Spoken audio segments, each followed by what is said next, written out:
Okay, going through the disarticulated skeletons, the parts of the bones, we have the scapula. So here we have the large bump here, this is the acromion process. Then we have the coracoid process here in the front. The purple dot there is going to be the glenoid fossa. And then on the posterior view of the scapula here, we're going to have the spine of the scapula. Okay.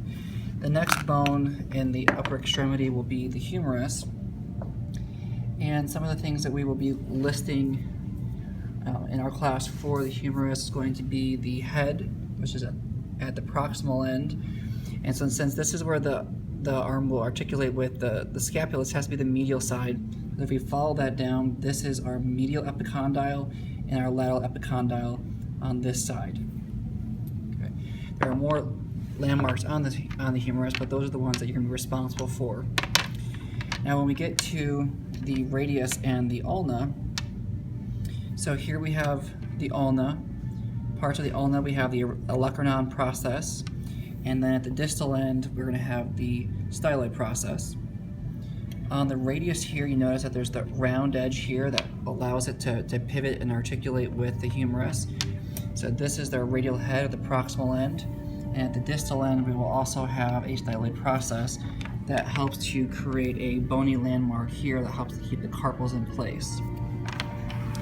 That's the upper extremity. Now let's look at the femur. So here we have the femur, the longest bone of the body. Anatomical parts, here we have the head of the femur, we have the greater trochanter, and then we have the lesser trochanter. And then since this is the head and has to go into the pelvis, if we follow that down, we'll have the medial epicondyle and the lateral condyle on this side.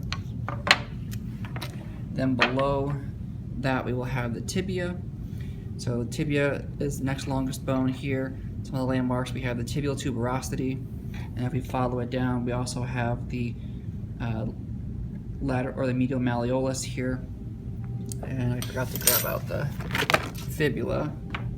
So here's the fibula in place, and then the distal end of the fibula will also make up the other part of the ankle joint, the lateral malleolus. And the last little piece that we'll have here is the sesamoid-shaped bone called the patella that goes on the anterior side of the lower extremity.